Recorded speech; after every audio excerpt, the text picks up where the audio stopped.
Bajo la atenta mirada de la prensa mundial, la arqueóloga griega Liana Subalchis excava en el remoto oasis egipcio de Sigua. Está buscando el santo grial de la arqueología popular griega, la última morada del conquistador más espectacular que haya existido nunca, Alejandro Magno.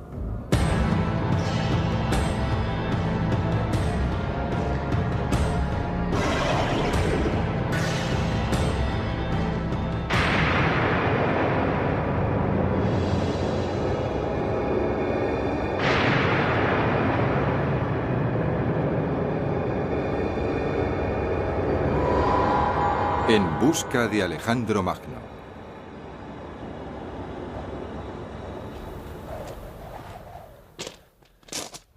Desde mi infancia, los mitos y las historias sobre Alejandro Magno han captado mi interés. Hoy en día soy arqueólogo de la Newcastle University y Alejandro me sigue fascinando. ¿Por qué? Es cierto que fue un guerrero excelente que vivió 300 años antes de Cristo, pero fue mucho más que eso. Estaba convencido de que su origen era divino, y en efecto, sus súbditos lo adoraron como a un dios.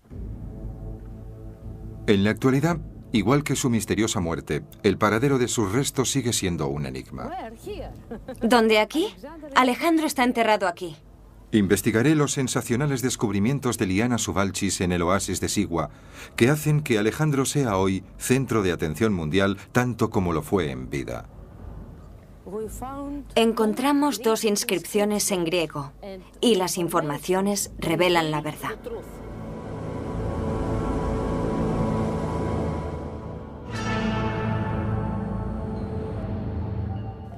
Pero no solo interesa su paradero físico. Destacados académicos están explorando aún más la mente y el alma de Alejandro para intentar comprender la naturaleza de su divinidad. Quienes heredaron su imperio creían que también ellos eran divinos. Y algunos de estos reyes autoproclamados dioses hicieron lo imposible y llegaron a cualquier altura para celebrar su sobrenatural poder. Estoy en una montaña de Turquía, en el reino de uno de estos reyes divinos, Antíoco. Antíoco fue enterrado debajo de este túmulo gigantesco para estar cerca de los demás dioses. Y aquí están todos ellos, sentados en inmensos tronos, con sus cabezas esparcidas por la ladera de la montaña.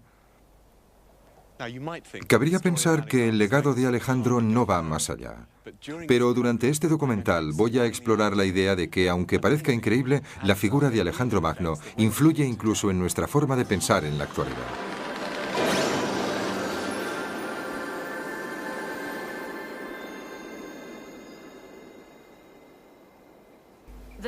Estoy segura de que Alejandro está enterrado en Sigua. ¿Y qué podemos decir de la gran estrella de la arqueología Liana Subalchis? Desde 1989 está excavando en el área de El Maraki, en Sigua, y los últimos 4 años ha estado convencida de que ha encontrado la tumba de Alejandro Magno. La primera pista de que podría estar enterrado aquí le llegó al escuchar a los habitantes de la zona. La gente es muy supersticiosa y ven presagios en todas partes. Observan el cielo y por el vuelo de los pájaros descifran si va a pasar algo bueno o algo malo. Me dijeron que en esta área, según sus leyendas, estaba enterrado un rey famoso con su espada y con sus armas. Estoy segura de que vamos a encontrar el cuerpo. Es cuestión de paciencia.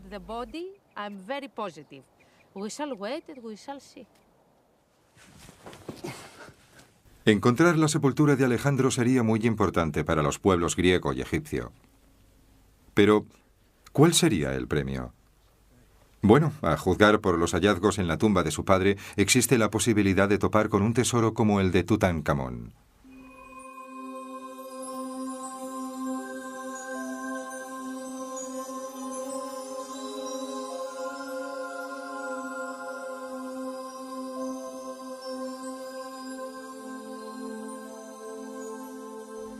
La belleza de estos antiguos tesoros nos recuerdan lo sofisticada que fue la época de Alejandro antes de que su civilización desapareciera.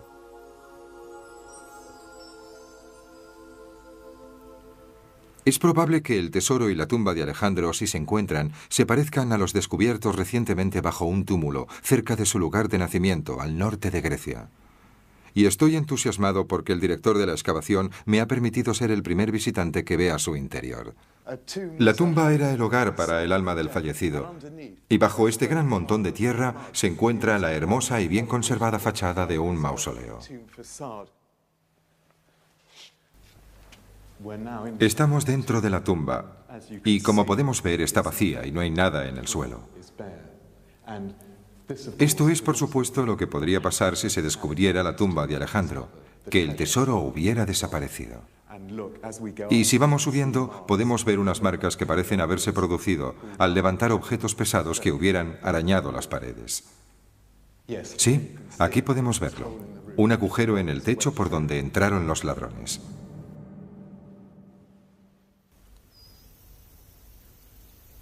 Pero lo más probable es que la última morada de Alejandro esté en Egipto. Y como hemos visto, la atención del mundo se centra ahora en el oasis de Sigua, lleno de cámaras funerarias como esta colina. Se trata de una de las muchas tumbas ptolomaicas del área de Sigua. Para los buscadores de la tumba de Alejandro, su hallazgo significaría mucho más que el mero sueño de encontrar un tesoro. Sería la certeza de poder desvelar la verdadera historia. Sabemos que el cuerpo de Alejandro fue embalsamado y enterrado en algún lugar de Egipto. Y los cadáveres momificados de esta época perduran, y los expertos actuales pueden extraer mucha información de cuerpos como este. Liana Suvalchis ha elegido el equipo forense de momias del Manchester Museum para que investigue lo que podrían ser los restos de Alejandro.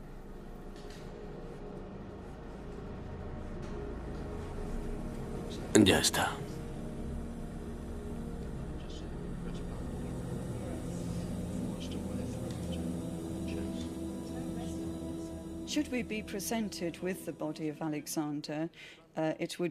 Si nos trajeran el cuerpo de Alejandro, le daríamos el mismo tratamiento que damos a las demás momias. Es decir, le haríamos radiografías y efectuaríamos una exploración con endoscopios para no dañar los restos. Tomaríamos muestras de tejido que usaríamos para identificar enfermedades y poder descifrar el ADN de la momia y posiblemente el grupo sanguíneo. En el caso de Alejandro sería muy revelador poder analizar su hígado, porque las fuentes escritas han documentado el exceso de bebida. Siempre polémica, Liana Suvalchis tiene su propia teoría sobre la muerte de Alejandro. Algunos autores antiguos aseguran que murió envenenado. El veneno llegó desde Macedonia.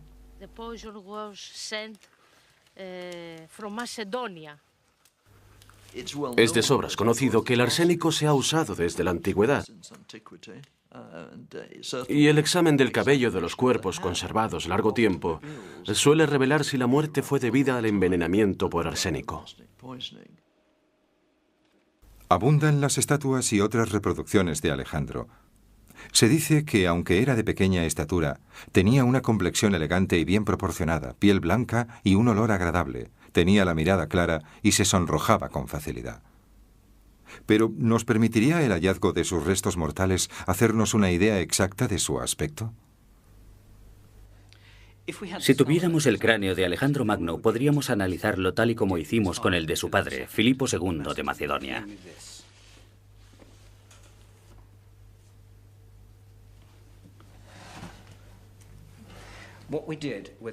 Y en el caso de Filipo, como había sido incinerado, lo que hicimos fue reconstruirle la cara, lo que puede hacerse gracias a mucha investigación médica. De modo que si este fuera el cráneo de Alejandro Magno, sacaríamos un molde de yeso. En ese molde introduciríamos estaquillas en 21 puntos, como se ve aquí.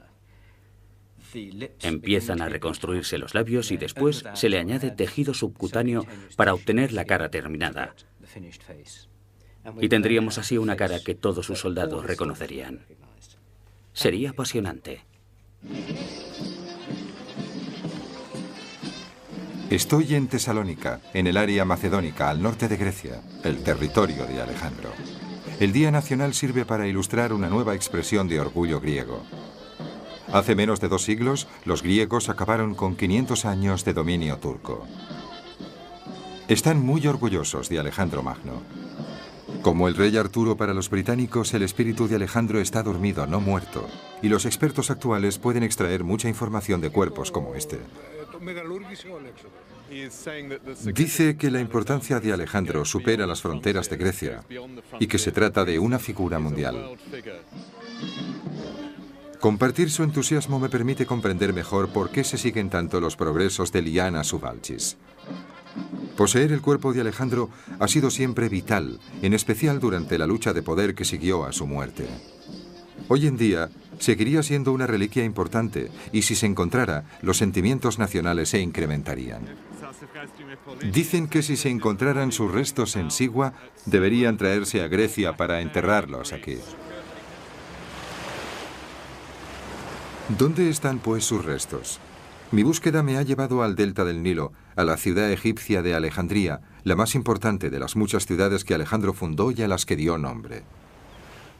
Según los relatos fidedignos que existen, sabemos que el cadáver de Alejandro estuvo expuesto aquí desde poco después de su muerte, en el 323 a.C., durante casi 600 años.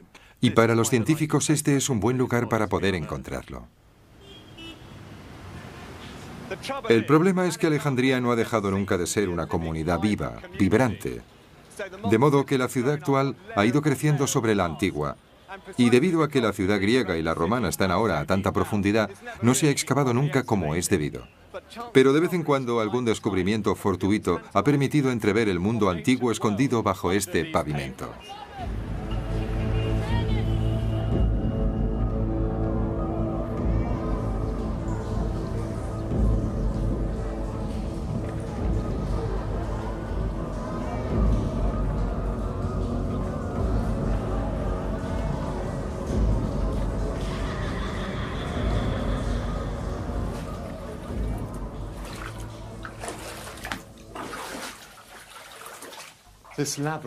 Este laberinto de cámaras funerarias que los arqueólogos egipcios están drenando fue descubierto hace 100 años, cuando un burro y un carro se cayeron en él.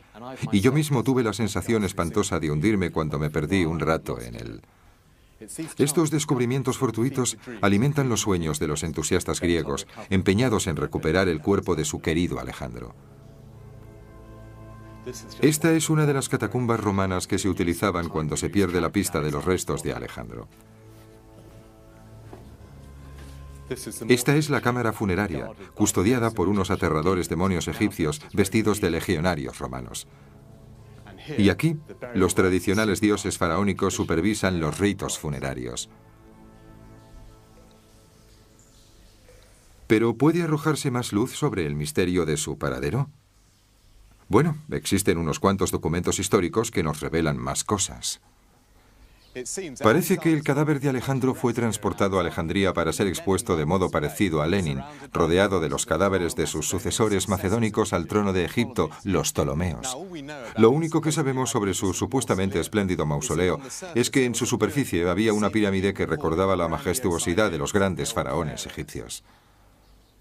Bajo la pirámide se encuentra su cadáver momificado, y la gente lo ha estado buscando aquí, en las tumbas ptolomaicas de Alejandría.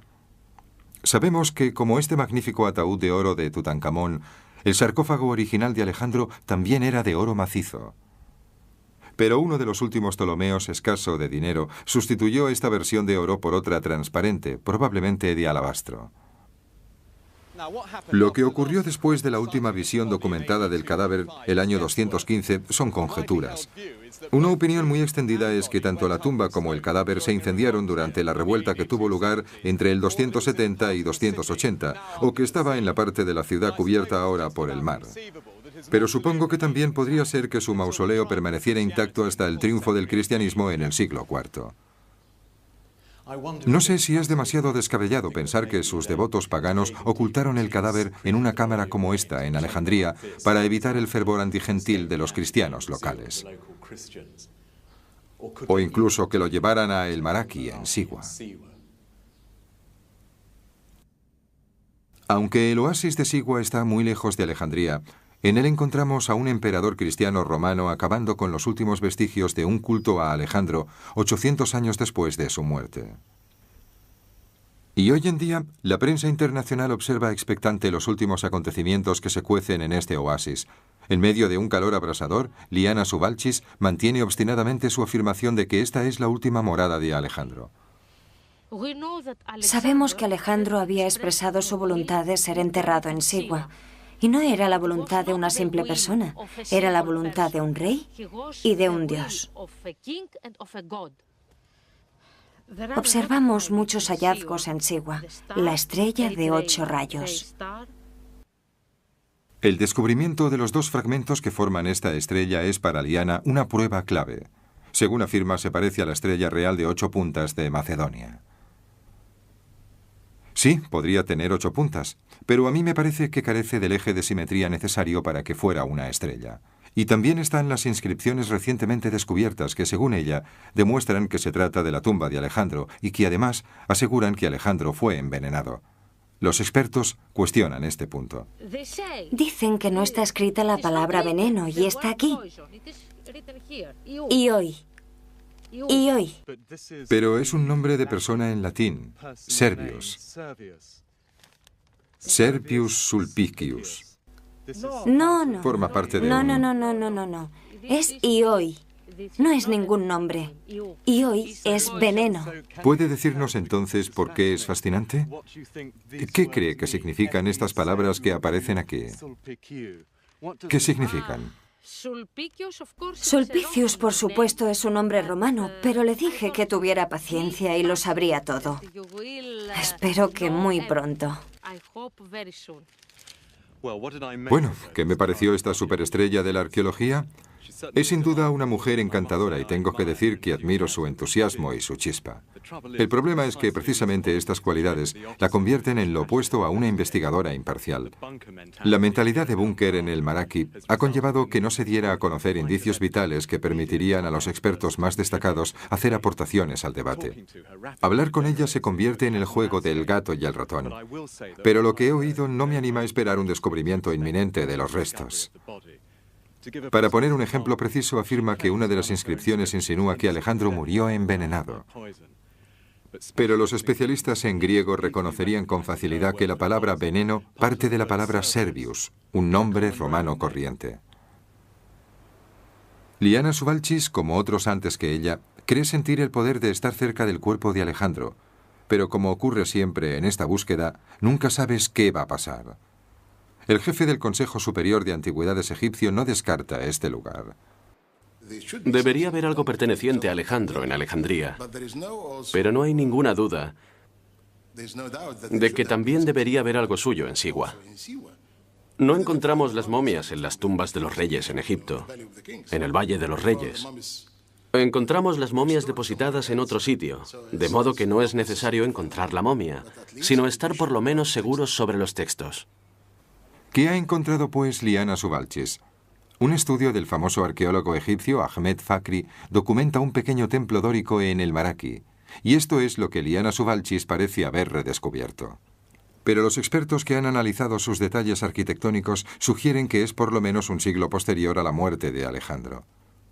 De hecho, puede que con sus hallazgos Liana Subalchis descubra, sin proponérselo, a quién se adoraba realmente en él. Este fragmento contiene la palabra diosa en griego, Teas, seguida de 2 letras, seguramente del principio del nombre Isis. De modo que puede que se trate de un templo antes desconocido dedicado a la diosa egipcia Isis, sin relación alguna con Alejandro.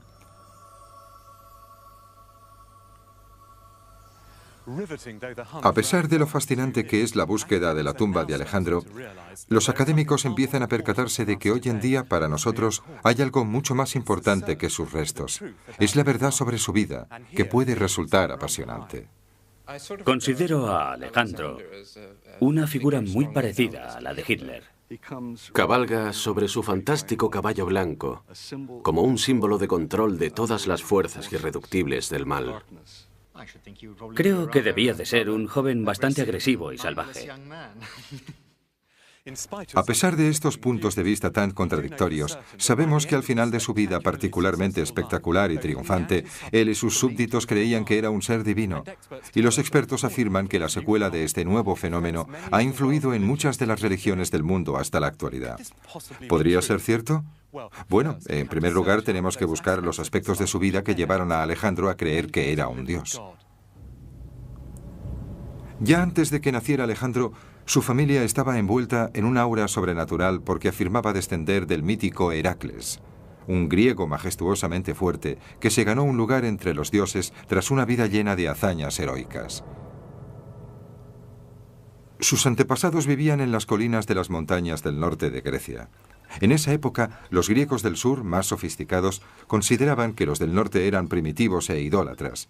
Y se dice que la madre de Alejandro, Olimpia, dirigía ritos sobrenaturales y participaba en ceremonias orgiásticas en estas montañas.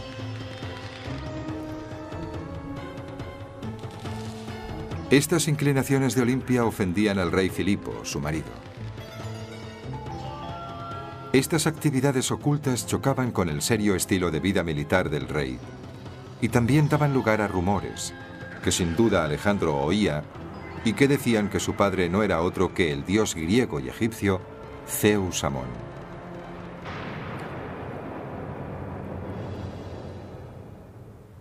La educación de Alejandro en un palacio plagado de magia y de culto a los antepasados podría muy bien haber favorecido una beta mística y dado pie a que más adelante creyera que sus logros revelaban su propia divinidad.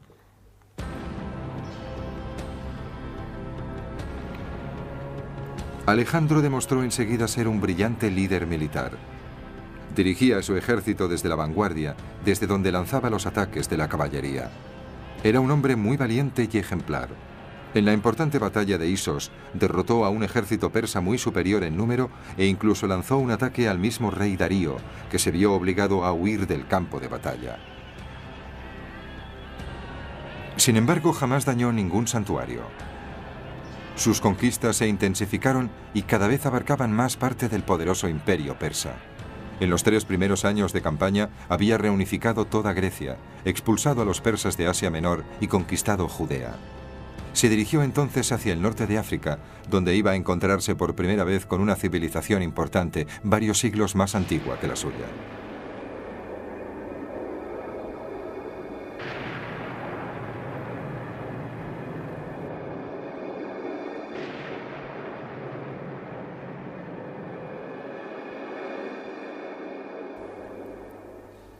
Alejandro llegó a Egipto el año 332 a.C.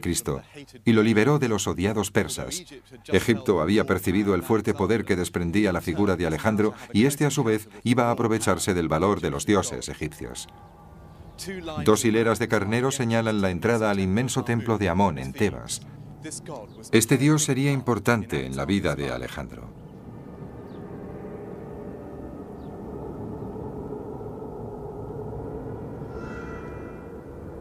Para los egipcios, Amón era el padre de la creación. Los faraones gobernaban por voluntad suya y se lo agradecían añadiendo más cosas a este extraordinario complejo.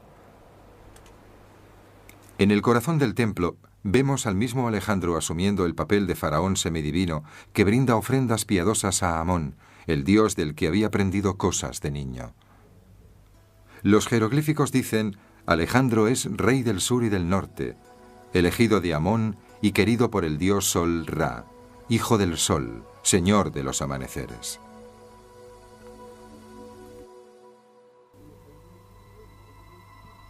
Había un templo dedicado a este culto muy frecuentado por los griegos, el oráculo de Amón, en el desierto occidental de Sigua. Alejandro interrumpió su campaña implacable contra los persas para dirigirse a él. Parece que deseaba preguntarle irremisiblemente a este famoso oráculo si era realmente hijo de Amón. El viaje a Sigua no era fácil, y para alguien en mitad de una larga y peligrosa campaña militar, esta importante desviación en el desierto era estratégicamente arriesgada y sin duda insensata. Incluso ahora, al viajar en la relativa comodidad de un vehículo, el trayecto revela lo alejado que está este oasis sahariano. Hemos avanzado hora tras hora por el desierto abrasador y vacío, y no puedo evitar pensar que si tenemos una avería, lo pasaríamos muy mal. El historiador griego Diodoro escribe: pasados 4 días, el ejército se quedó sin agua y los hombres de Alejandro sufrieron una sed terrible. Estaban desesperados y temían por sus vidas. Pero afortunadamente, para demostrar que tenía a los dioses de su lado, se produjo una fuerte tormenta y vieron por fin las aguas azules de Sigua.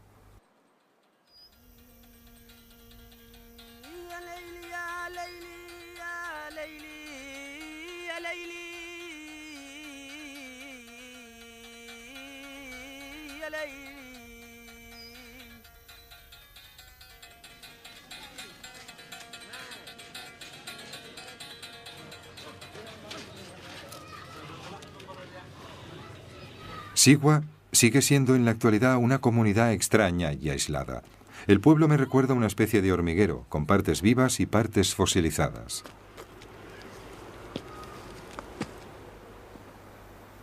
El antiguamente famoso oráculo de Amón se encuentra en lo alto de un afloramiento rocoso.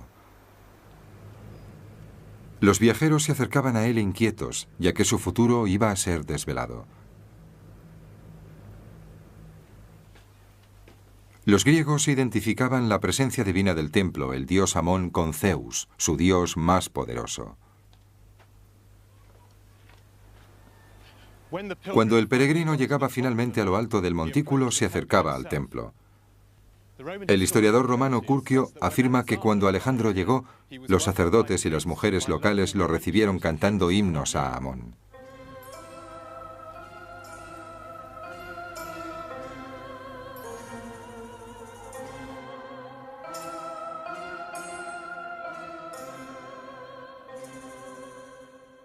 Cuesta imaginar el aspecto que tendría el dios Amón, pero parece haber adoptado distintas formas.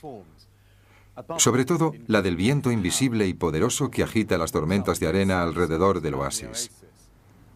Y la de un carnero que se aparecía a los viajeros perdidos y los guiaba hasta ahí. Y había una piedra insólita. Hay quien dice que era un meteorito, quizás como esta reproducción.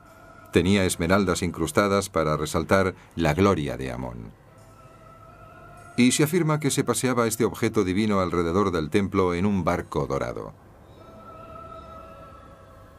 Lo que sucedió después es un misterio, porque el sacerdote profeta estuvo a solas en el Sancta Sanctorum con Alejandro, y éste se llevó a la tumba las palabras secretas del dios.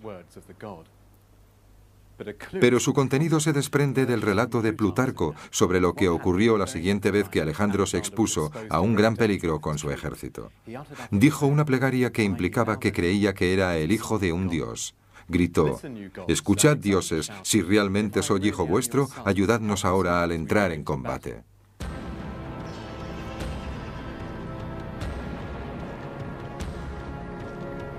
Desde Egipto, Alejandro y su imparable ejército se dirigieron hacia el este, hacia lo que hoy en día es Afganistán.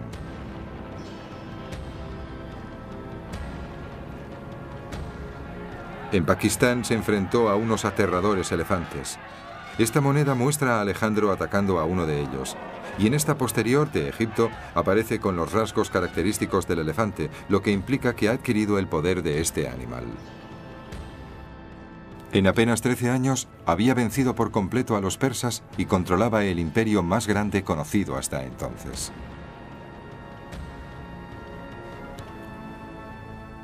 Una riqueza incalculable empezó a llegar a Macedonia. Hasta las monedas eran entonces de oro. Como los macedonios eran el pueblo dominante, aumentó la creencia de que su líder era más que un hombre, que en realidad los dirigía un hombre dios, y buscaban formas cada vez más extravagantes de reflejarlo. El arquitecto griego Dinócrates se aseguró un lugar en la historia de las obras públicas desmesuradas al proponer a Alejandro que todo este monte griego, Athos, fuera esculpido para representar a un hombre, es de suponer que el propio Alejandro. Como Gulliver, la figura habría tenido 2 inmensas manos extendidas. En una estaría una ciudad entera, mientras que de la otra fluiría una cascada como si estuviera en libación perpetua a los dioses. Según el escritor Vitruvio, Alejandro, aunque encantado, rechazó la idea por motivos prácticos. En Athos no hay tierras de cultivo.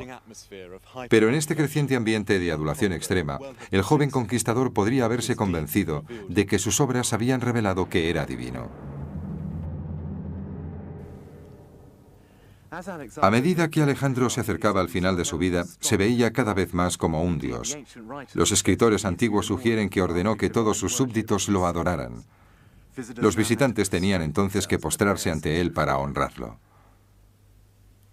Pero todo esto terminó de una forma brusca y prematura.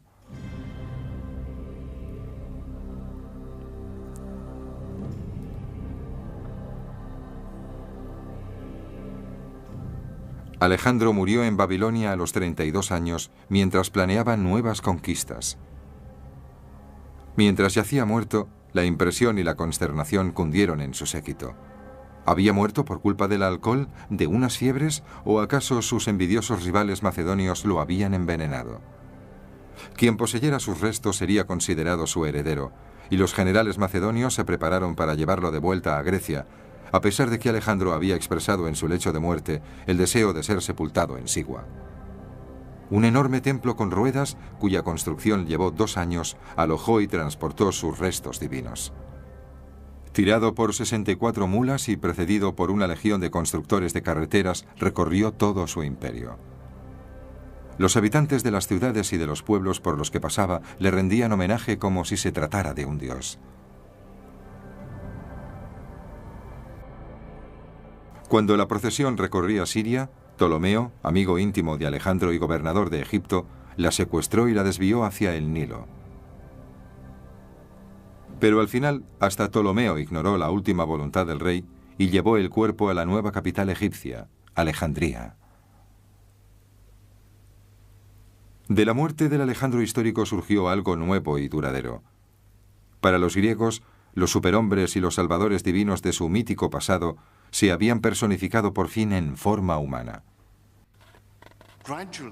Ya mientras vivía, y de una manera más potente después, fue surgiendo la idea de que Alejandro había sido el elegido por los dioses, que le habrían enviado a desempeñar una misión en la tierra durante un periodo limitado de tiempo, y que a su muerte regresaría de nuevo junto a las divinidades.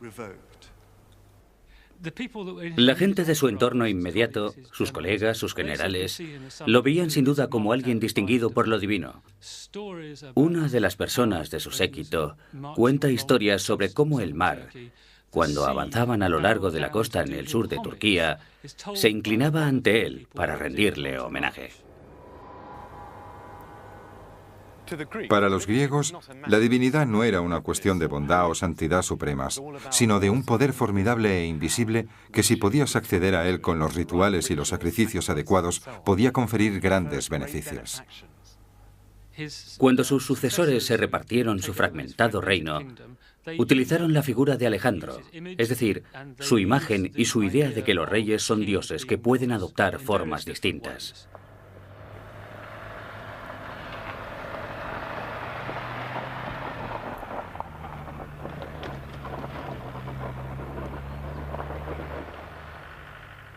Sin duda, el máximo ejemplo de que los herederos de Alejandro se consideraban dioses se encuentra aquí, en las remotas montañas del este de Turquía.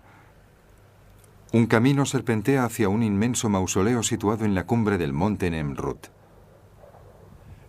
El creador de este lugar fue el rey Antíoco I de Comagene, cuya cabeza cayó de su trono ahí arriba.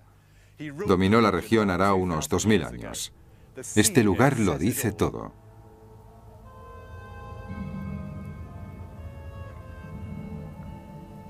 Esta escultura a la que le falta la cabeza representa a Antíoco en lo más alto, en el techo del mundo, en el umbral mismo del cielo.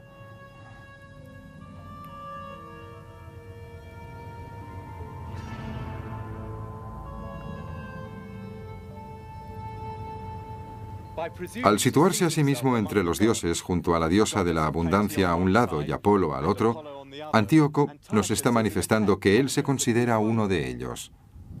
Y aquí se nos muestra estrechando la mano del dios Apolo a su misma altura. Veamos ahora la inscripción de la parte posterior de las estatuas, donde Antíoco expresa, con sus propias palabras, sus creencias religiosas. El uso de la gramática permitió que sus más profundos pensamientos cobraran vida. Aquí aparecen su nombre y sus títulos en nominativo, lo que significa que él es el sujeto. Y aquí hay un verbo en primera persona que significa hice. con lo que está certificando que hizo todas estas cosas. Y este verbo está en presente, horas o veis, lo que significa que estaba vivo cuando se escribió el texto. Y aquí está el antiguo pasaje en griego, Antíocos Theos, con lo que está diciendo que es un Dios.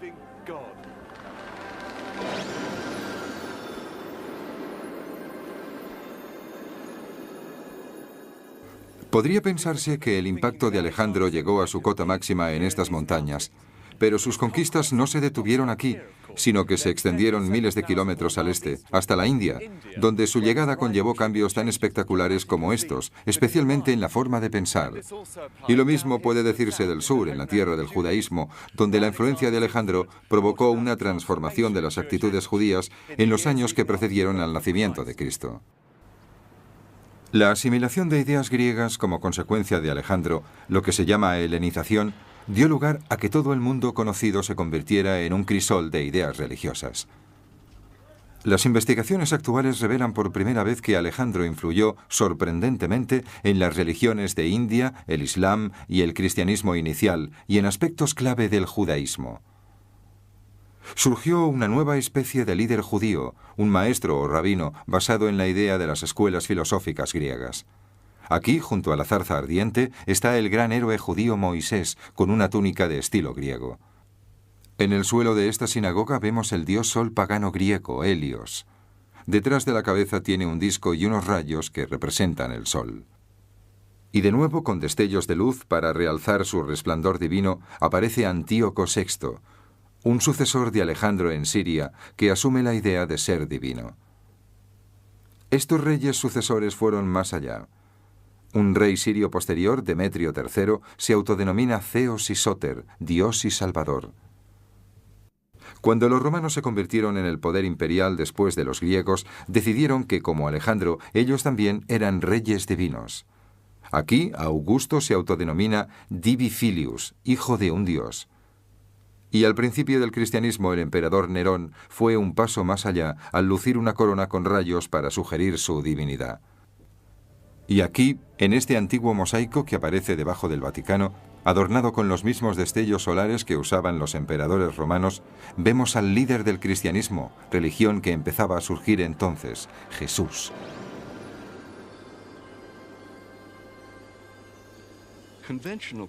Los cristianos suelen creer que Jesús era naturalmente divino y que los primeros cristianos no tuvieron que interpretar su divinidad, sino que solo documentaron lo que habían visto de él. Aunque la corriente principal de la teología sigue destacando los precedentes del Antiguo Testamento para la fundación del cristianismo y sostiene que a la muerte de Jesús ocurrió algo bastante inusual, el polémico Dr. Barton Mack no cree que el Jesús de la Iglesia inicial procediera de la tradición judía. Los reyes de Israel, como eran vistos, descritos y elogiados en documentos históricos posteriores, no eran considerados divinos. Así que la idea de divinidad, y especialmente de una figura divina real, universal, no procede de la tradición israelita. Su solución radical es buscar en otra parte la inspiración de un Cristo como el que tenemos hoy en día. Esta fascinación por Alejandro se debe a que tenemos por primera vez la idea clara de un hombre divino, y a la vez que tenemos esta historia maravillosa de Alejandro ocupando la mentalidad de la época. Tenemos la escritura de los evangelios sobre Jesús, con unas similitudes sorprendentes.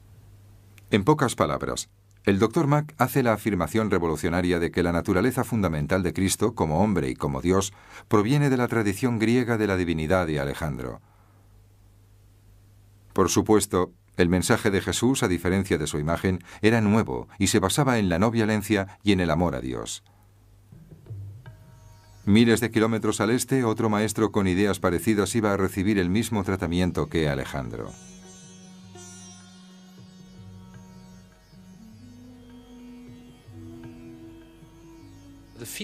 Según el budismo antes de Alejandro, Buda era básicamente una figura filosófica parecida a Platón o a Sócrates. No había surgido como una figura sobrehumana, de tipo divino.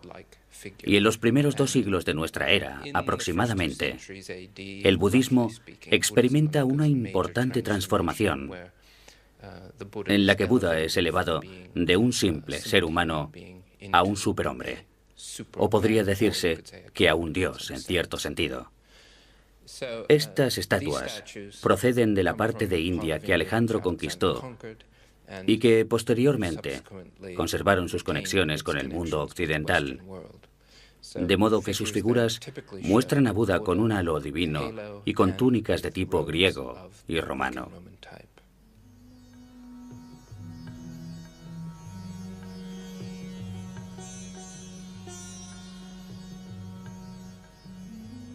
Lo mismo ocurre con el hinduismo más o menos en la misma época. Empiezan a producirse imágenes que muestran a las deidades hindúes sujetando armas. Por ejemplo, una vara de mando. Cosas todas ellas relacionadas con Heracles. No sabemos el impacto directo de Alejandro como individuo en estos hechos. Sabemos que Alejandro adoptó características divinas como consecuencia de su conquista de Egipto y de diversas partes de Asia. Y parece haber sido una corriente de cambio en las actitudes religiosas, con la necesidad de alguna clase de ser sobrehumano, alguna clase de superhombre que pudiera salvar a la humanidad.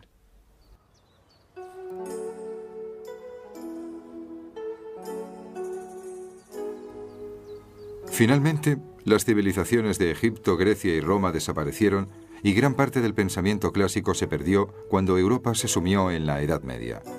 Pero no todo se perdió, florecieron historias sobre Alejandro. A la Europa medieval le encantaba su historia, novelada e irreconocible. Alejandro, con el aspecto de un caballero medieval, se usaba como modelo de virtud, valentía y sobre todo de alguien que viajaba hasta los confines de la tierra para luchar contra bárbaros lejanos. Alejandro, por supuesto, no solo se encontraba con personas normales, personas como él, se encontraba también con fenómenos como personas con un ojo en medio del pecho y un vello púbico largo y extraño.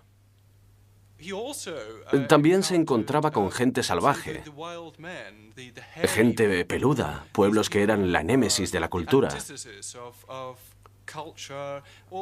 Todo aquello que la gente de estas cortes no era. No iban bien vestidos. Algunos ni siquiera iban vestidos. Los autores de estas novelas usaban la figura heroica de Alejandro para describir sus visiones cada vez más fantásticas y extrañamente proféticas. También tenía ese deseo de ir al cielo. Y esta ilustración muestra cómo lo hizo. Suspendido en las alas de unos grifos hambrientos que se elevan, de modo que la jaula está donde está Alejandro. Asciende hacia el cielo mientras estos animales fabulosos tratan de apoderarse de su hígado. Descendió después al mar en un barril de cristal, a través del cual podía ver los monstruos de las profundidades. Puede parecer extraño que los cristianos medievales aceptaran y consideraran un dechado de virtudes a una figura tan marcial como Alejandro. Pero no debemos olvidar que el cristianismo medieval era también una religión muy militarizada. Las cruzadas promovían un cristianismo que utilizaba la violencia en sus conquistas. Usaban la espada, no difundían el amor al prójimo.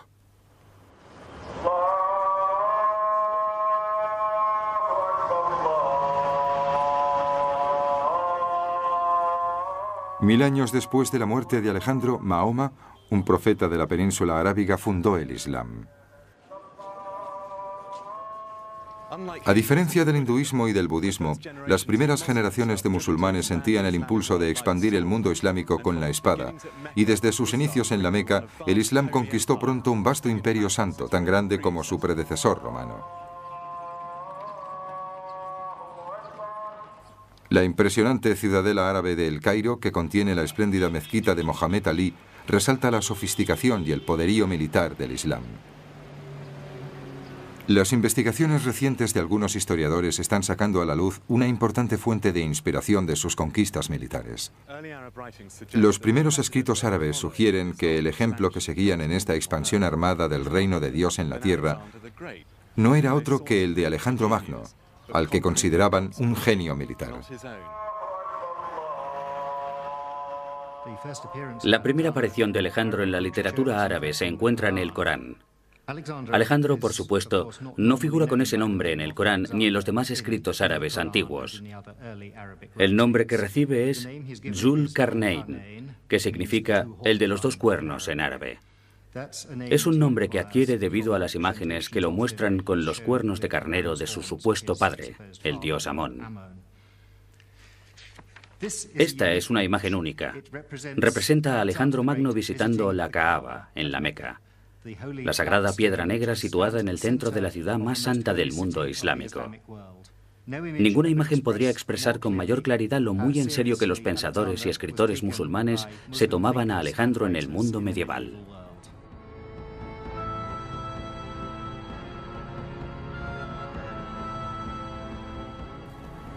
Así pues, parece que muchas de las religiones, como las conocemos hoy en día, deben bastante al legado de Alejandro.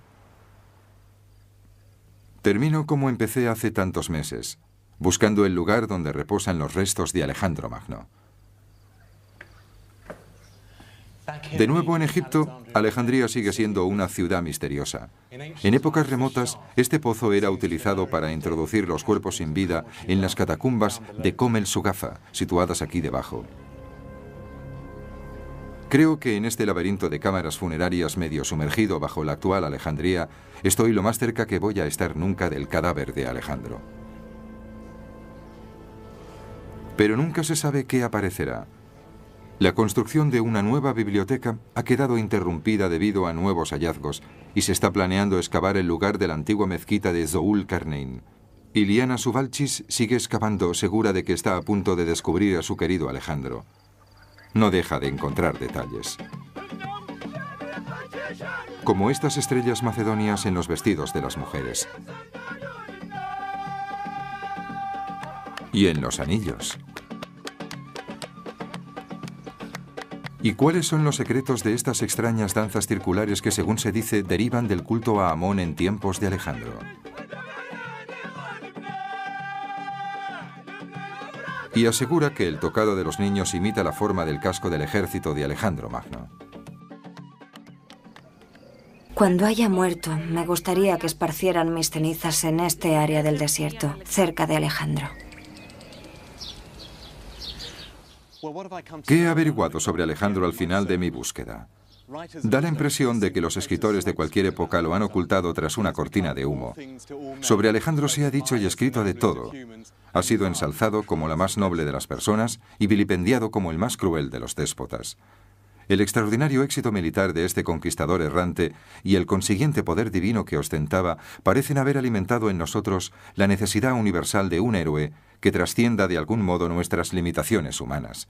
Y como murió joven, estos logros no se vieron empañados por el paso del tiempo ni la decadencia física. El mito de Alejandro permanecerá entre nosotros para ser convenientemente utilizado.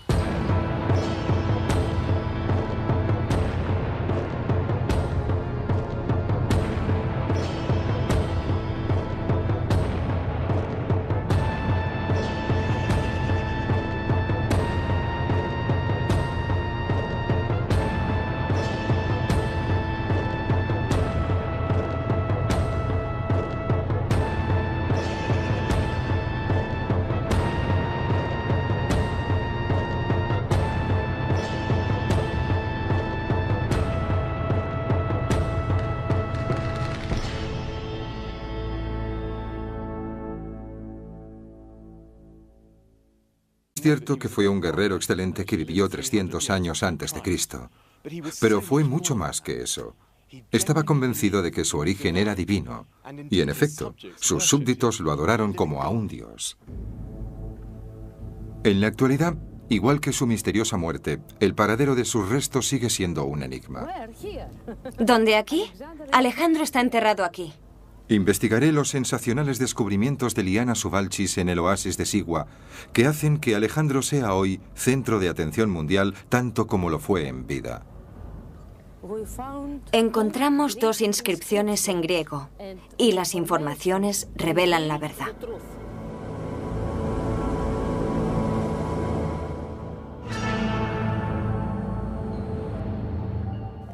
Pero no solo interesa su paradero físico. Destacados académicos están explorando aún más la mente y el alma de Alejandro para intentar comprender la naturaleza de su divinidad. Quienes heredaron su imperio creían que también ellos eran divinos. Y algunos de estos reyes autoproclamaron a los habitantes de la zona. La gente es muy supersticiosa y ven presagios en todas partes. Observan el cielo y por el vuelo de los pájaros descifran si va a pasar algo bueno o algo malo. Me dijeron que en esta área, según sus leyendas, estaba enterrado un rey famoso con su espada y con sus armas.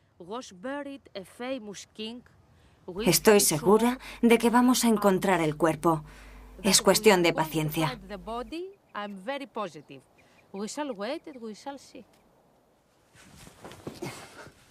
Encontrar la sepultura de Alejandro sería muy importante para los pueblos griego y egipcio. Pero, ¿cuál sería el premio?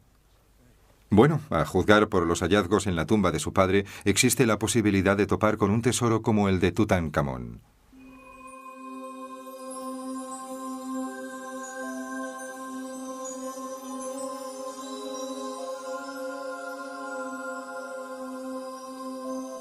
Los dioses hicieron lo imposible y llegaron a cualquier altura para celebrar su sobrenatural poder. Estoy en una montaña de Turquía, en el reino de uno de estos reyes divinos, Antíoco. Antíoco fue enterrado debajo de este túmulo gigantesco para estar cerca de los demás dioses. Y aquí están todos ellos, sentados en inmensos tronos, con sus cabezas esparcidas por la ladera de la montaña. Cabría pensar que el legado de Alejandro no va más allá. Pero durante este documental voy a explorar la idea de que, aunque parezca increíble, la figura de Alejandro Magno influye incluso en nuestra forma de pensar en la actualidad.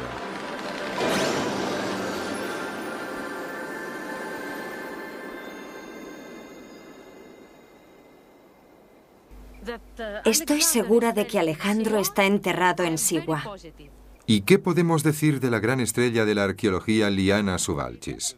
Desde 1989 está excavando en el área de El Maraki, en Sigua, y los últimos 4 años ha estado convencida de que ha encontrado la tumba de Alejandro Magno. La primera pista de que podría estar enterrado aquí le llegó al escuchar. La belleza de estos antiguos tesoros nos recuerdan lo sofisticada que fue la época de Alejandro antes de que su civilización desapareciera.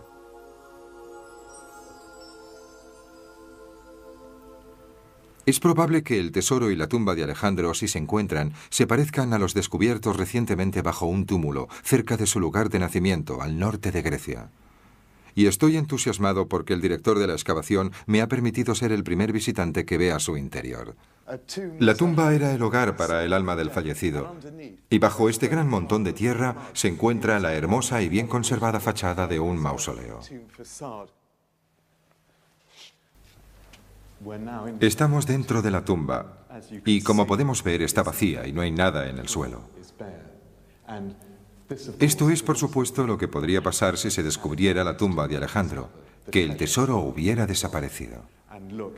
Y si vamos subiendo, podemos ver unas marcas que parecen haberse producido al levantar objetos pesados que hubieran arañado las paredes.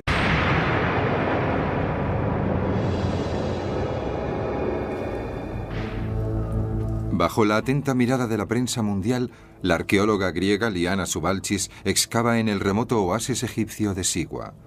Está buscando el santo grial de la arqueología popular griega, la última morada del conquistador más espectacular que haya existido nunca, Alejandro Magno.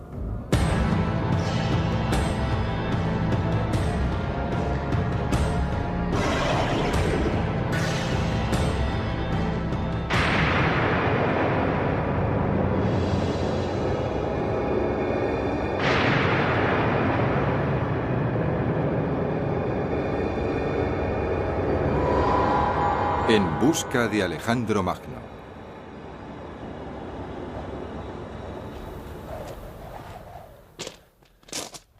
Desde mi infancia, los mitos y las historias sobre Alejandro Magno han captado mi interés. Hoy en día soy arqueólogo de la Newcastle University y Alejandro me sigue fascinando. ¿Por qué?